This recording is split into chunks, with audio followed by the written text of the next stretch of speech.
generosidad y sobre todo una enorme creatividad. Los retos nos hacen grandes. Este es el momento de nuestro México. Unidos somos uno, un solo México. La entrevista Radar News.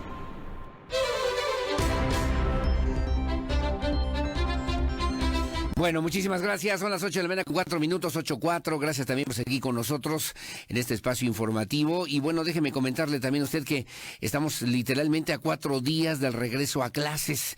Y bueno, pues muchos padres de familia, muchos tenemos todavía algunas dudas, ¿no? De lo que obviamente tiene que ver con esta situación, si está dispuesto todo o no en las escuelas, en los diferentes niveles de la educación en nuestro estado y también en nuestro país para que el regreso a clases sea seguro, el regreso a clases sea presencial en la medida de lo posible, después de un protocolo que también han puesto a consideración incluso de las mismas autoridades educativas, sea voluntario, sea cauto, como lo ha señalado el mismo secretario Carlos Arredondo Velázquez, y sobre todo gradual. Estas son situaciones que obviamente tenemos que tomar en cuenta y que considerar para que el próximo 30 de agosto, pues los niños, las niñas, los maestros, los padres de familia, podamos regresar a clases. Un tema sin duda alguna importante, y por esa razón me llamó mucho la atención, sobre todo pues el conocimiento y las aportaciones que ha hecho el doctor Sarbelio Moreno Espinosa. Él es director de enseñanza del Hospital Infantil de México, Federico Gómez, y obviamente pues sobre este tema que tiene que ver con la necesidad de regresar a clases presenciales ya a partir del próximo 30 de agosto. Doctor, ¿cómo le va? Muy buenos días. Bueno. Sí, doctor. Hola, muy buenos días. ¿Qué tal? ¿Cómo están? Hola, doctor Sarbelio, ¿cómo le va? Buenos días. A Aurelio Peña de este lado, acá en Radar News, en esta primera emisión. Gracias por tomarnos la llamada. Y bueno, estamos a 4 días literalmente, doctor, pues de retomar estas actividades en este esquema de la pandemia, tercera ola, y todavía hay muchas dudas a propósito de esta situación. ¿Cuál es la necesidad de regresar a clases presenciales a partir del próximo 30 de agosto, doctor? Bueno, a partir de que empezó la pandemia, hemos estado pues detectando muchos problemas en los niños. El problema de no relacionarse con sus pares, con sus maestros. El encierro nos ha traído pues problemas propios del encierro, trastornos de comportamiento, trastornos de ansiedad, de depresión, y no nada más estrictamente problemas psicológicos, sino simplemente malestar, inquietud, las ganas de volver a estar con los demás. También, por supuesto, el problema de no relacionarse con sus pares, con sus maestros. El encierro nos ha traído pues problemas propios del encierro, trastornos de comportamiento, trastornos de ansiedad, de depresión, y no nada más estrictamente problemas psicológicos, sino simplemente malestar, inquietud, las ganas de volver a estar con los demás. También, por supuesto, problemas de salud como sedentarismo, aumento de tiempo de exposición a la pantalla, el aumento de alimentos muy procesados, sí, poco naturales. Entonces, todo eso pues hace que sea necesario volver a clase. Sí, claro. Doctor, digamos, se ha cumplido ya con el reglamento, con el protocolo que además han establecido las autoridades sanitarias y también educativas para que en las escuelas, digamos, públicas y privadas, este regreso a clase sea seguro, doctor. Usted es infectólogo, pediatra, sobre todo y particularmente quisiera referirme a los chavitos, a los niños de preescolar, primaria y secundaria, que es educación básica, doctor.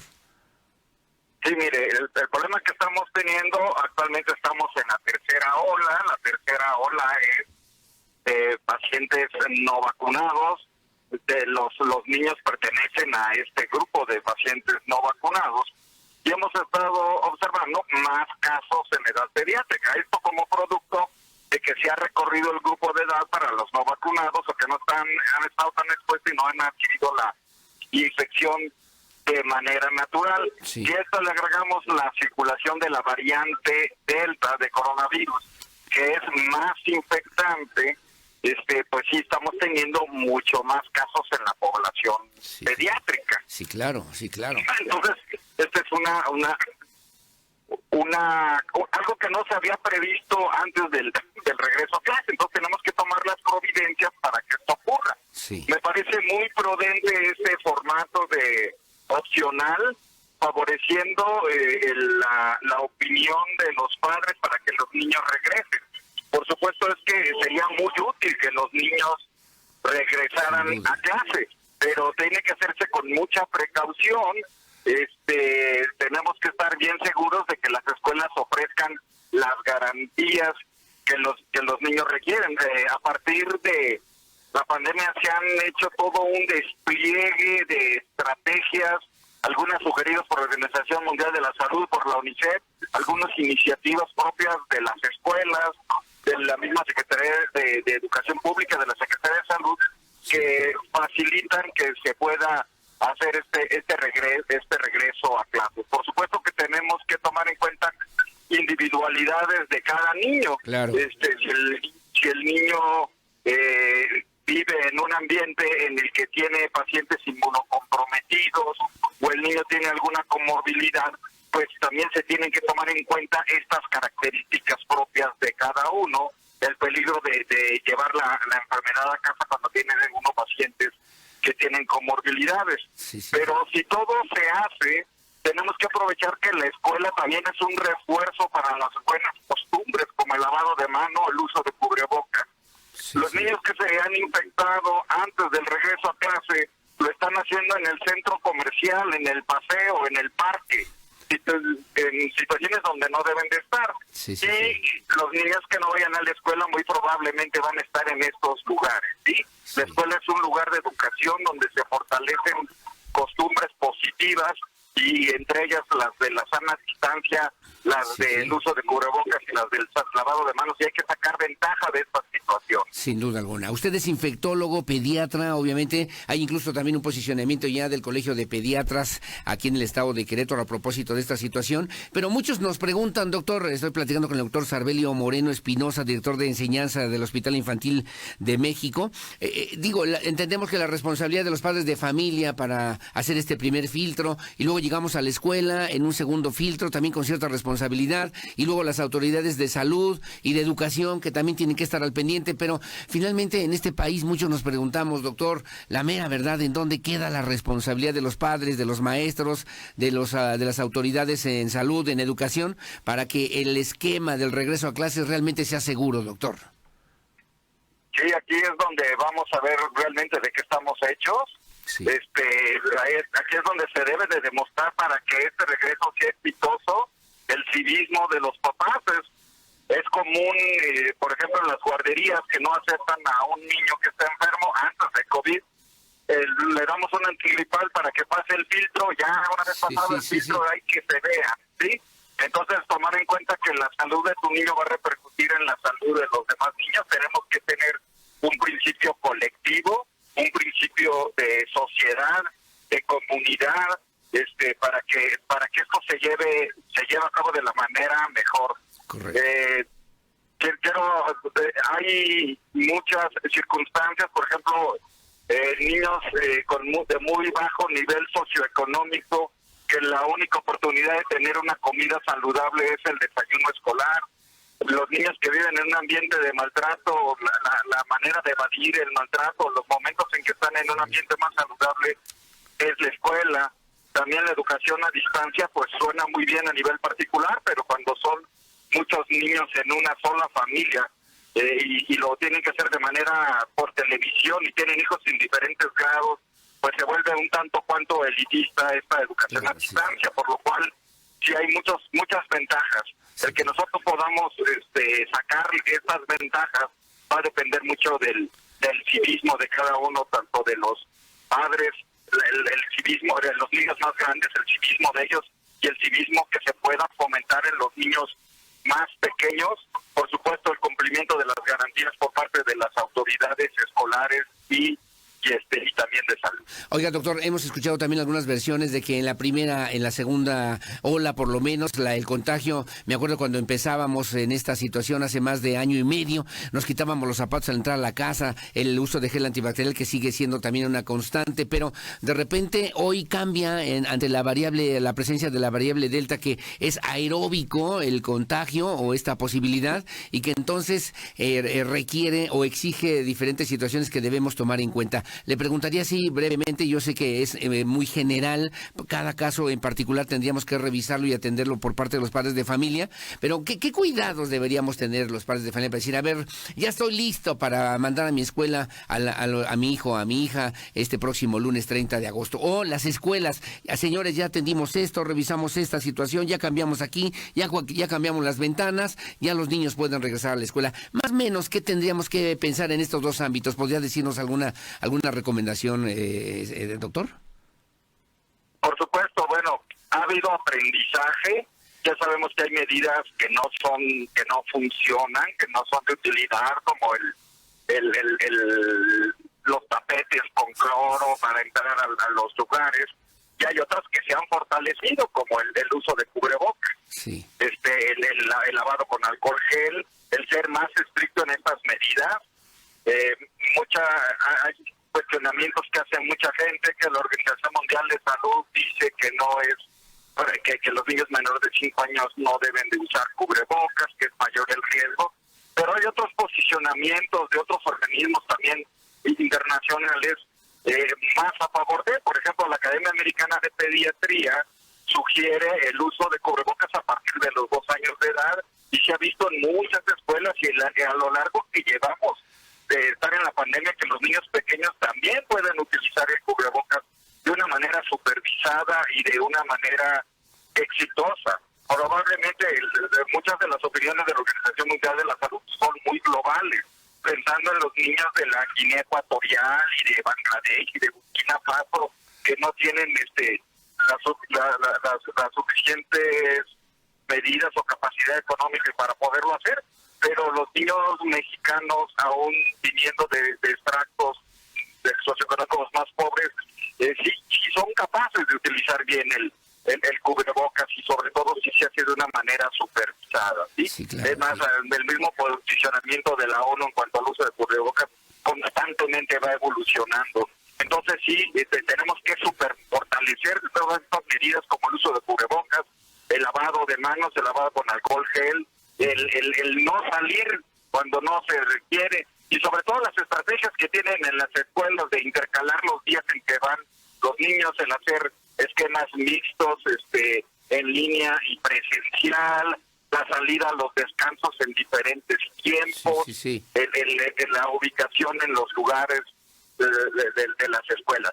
Sí, hay que fortalecer que esta es una variable mucho más contagiosa, y tenemos que fortalecer el hecho de que no salgan, el hecho de usar siempre el cubrebocas, la careta, el lavado de manos estricto, y medidas que no funcionan, como usar guantes para ir a la escuela, estos famosos tapetes de cloro. Sí, Por sí. supuesto, los cuartos deben de estar bien ventilados, debemos de favorecer la circulación del aire y sobre todo el distanciamiento social. Sí, correcto.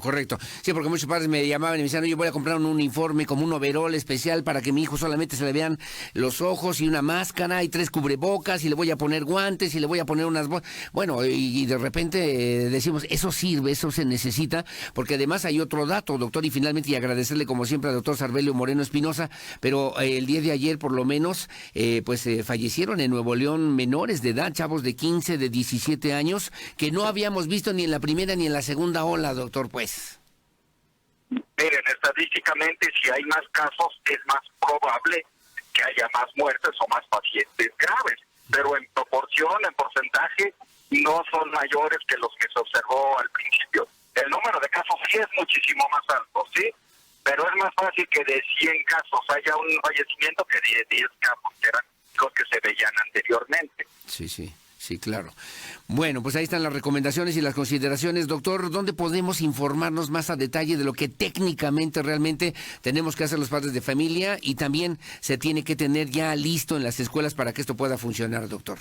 ¿Qué recomendación? Bueno, pues yo lo que les recomiendo es ver páginas autorizadas. Hay páginas de la Secretaría de Salud, hay páginas de CDC de Atlanta, hay páginas de la Organización Mundial de la Salud, hay páginas de la Academia Americana de Pediatría. Todas son muy ricas. Tenemos tanto posiciones nacionales como posiciones internacionales. Sí, sí. Entonces les pido sobre todo que no se dejen llevar o que no rijan sus opiniones de memes o que su cultura no sea tanto de YouTube, aunque no estoy desacreditando YouTube porque tiene hay cosas serias, sí, posicionamientos, claro. Sí. pero que traten de que las fuentes sean autorizadas, quitar la infedemia, la rumorología, porque eso hace mucho más daño, ¿sí? Siempre el caso más sonado va a estar en todos los reflectores. Si un niño se muere o si un niño se enferma, va a estar en todos los reflectores. Y muchos de los beneficios, esos no están en los reflectores. Entonces traten de que sus decisiones no sean politizadas, no sean tendenciosas, desinformadas, ¿no? Sino que sean pensando en el beneficio de su niño.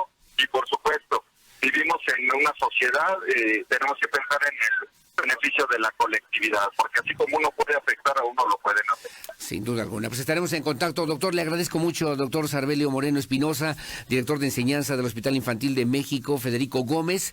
Gracias por tomarnos la llamada, infectólogo, especialista, pediatra. Y bueno, atentos porque sin duda alguna tendremos que conocer y escuchar con seriedad estas recomendaciones y estas observaciones que se hacen ante esta tercera ola de la pandemia del COVID-19 en nuestro México, mi querido doctor. Muchas gracias otra vez. A sus órdenes, con todo.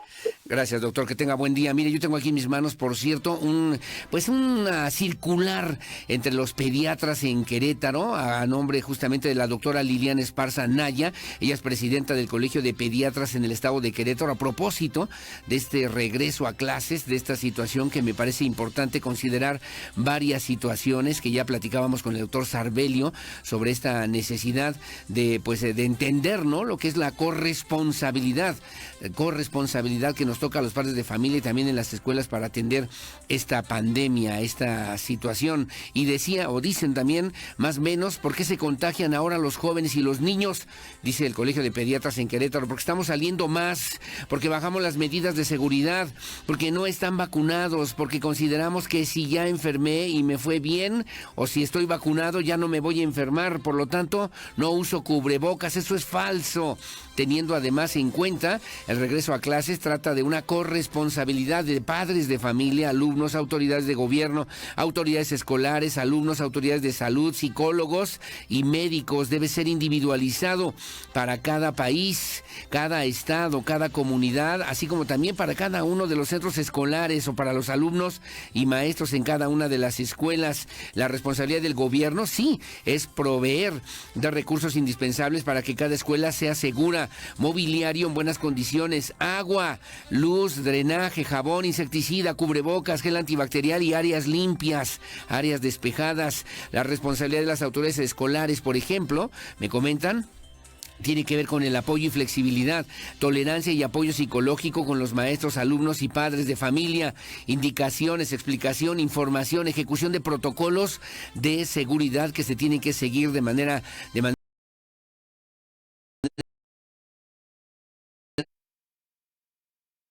puntual. La responsabilidad de las autoridades de salud, capacitación a profesores y alumnos en los protocolos, apoyar con vigilancia de que estos protocolos sean bien ejecutados,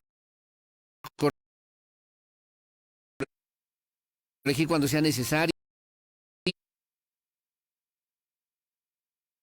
sabiendo el riesgo que esto lleva el no hacerlo correctamente. ¿Cuál es la responsabilidad de los padres de familia? Bueno, también refiere ser honestos y empáticos. ¿A qué se refiere? Dice no llevar al niño enfermo, no llevar ni salir de viaje o tener reuniones con un número importante de personas, o si estuvo en contacto con alguien positivo o sencillamente se siente enfermo, bueno, hay que tomar atención, seguir las instrucciones de las escuelas. La responsabilidad de los alumnos será seguir las medidas preventivas en cada una de las escuelas. ¿Cuáles son esas recomendaciones? Rápidamente se lo comento antes de irnos a la pausa, cuando son las 8:22.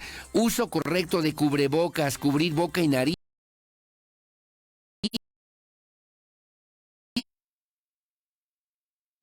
en su totalidad. Usar en el interior de las aulas también cubrebocas en todo momento, en exteriores si hay muchas personas, si no hay distanciamiento adecuado, de preferencia cubrebocas KN95 tricapa quirúrgicos o FK94, no utilizar collares que sostengan los cubrebocas, llevar una bolsa de papel de estraza para el momento del refrigerio, que se quiten el cubrebocas y guardarlo ahí. El cubrebocas solamente sirve para ese día de clases, 8 horas, no es reutilizable como muchos lo hacemos, ¿no? Lo hacen. La sana distancia, al menos 1 metro de distancia entre cada una de las personas, solamente si todos utilizan el cubrebocas. Aseo adecuado y frecuente de manos, lo ideal es agua y jabón o gel alcohol al 70%, un dispensador a la entrada de la escuela, un dispensador a la entrada de los salones, un dispensador a la entrada de los baños y puntos estratégicos, áreas de ejercicio, canchas, baños deben tener agua, jabón, papel para secarse siempre las manos. Y luego dice también los filtros.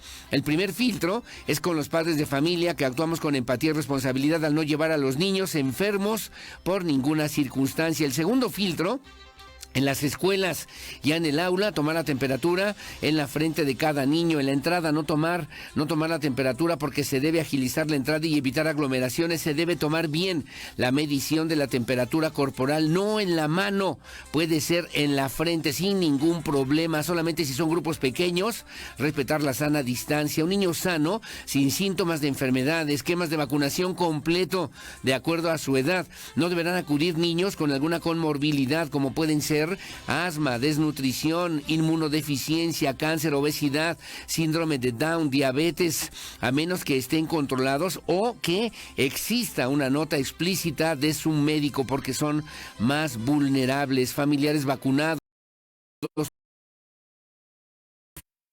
Todos los adultos que convivan con el niño o la niña, con los adolescentes, deben tener esquema completo de vacunación para el COVID-19 con 4 o más semanas de haberse aplicado. En fin, los maestros también deben estar vacunados, así como personal administrativo y apoyo de intendencia, comprometidos también, responsables y empáticos. Bueno, en las aulas finalmente debe haber dispensadores de gel alcohol en la entrada con repuesto inmediato al terminar, higiene de manos, uso obligatorio de cubrebocas, distanciamiento mínimo de 1 metro entre cada uno de los muchachos, grupos reducidos de 10, máximo 15 alumnos. Y es importante, muy importante, la ventilación de las aulas, mantener abiertas puertas y ventanas, opcional ventiladores en sitios estratégicos para mejorar la circulación del aire, uso de medidores de concentración de dióxido de carbono, CO2, que por cierto en el mercado tienen un precio entre 2,000 2,200 pesos. Si la concentración de CO2 es mayor a 750 partículas por milímetro, en lugar no bien ventilado, es recomendable salir y mejorar la ventilación, limpieza diaria de las aulas, entrar y salir del salón con orden y distancia, al igual que subir y bajar por las escaleras, entre otras cosas que dan a conocer. Si quiere, mañana le comento sobre los alimentos al aire libre, también que hay que tomar en cuenta, el tema del transporte escolar, que también es importante, fundamental, y bueno, sobre todo lo que tiene que ver con este regreso a clases que está programado para el próximo lunes 30 de agosto a nivel nacional. Como siempre, su opinión, siempre la más importante. Son las 8 de la mañana con 26 minutos. Hacemos una pausa, regresamos enseguida con más.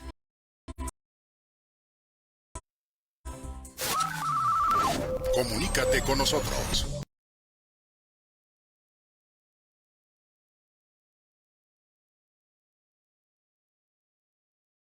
3 años transformando el Marqués. Más calles y vialidades que conectan mejor. Puentes peatonales que dan seguridad. Creamos el Centro de Atención Animal. Espacios recreativos y de salud para los adultos mayores. Mejores servicios públicos para todos. Nuevas escuelas para tus hijos. Urbanización en todo el municipio e imagen urbana en la Cañada. Por todo lo que nos une, sigamos creciendo juntos. Enrique Vega Carriles. Tercer informe. El Marqués. Este programa es público. Queda prohibido su uso con fines partidistas y de promoción personal.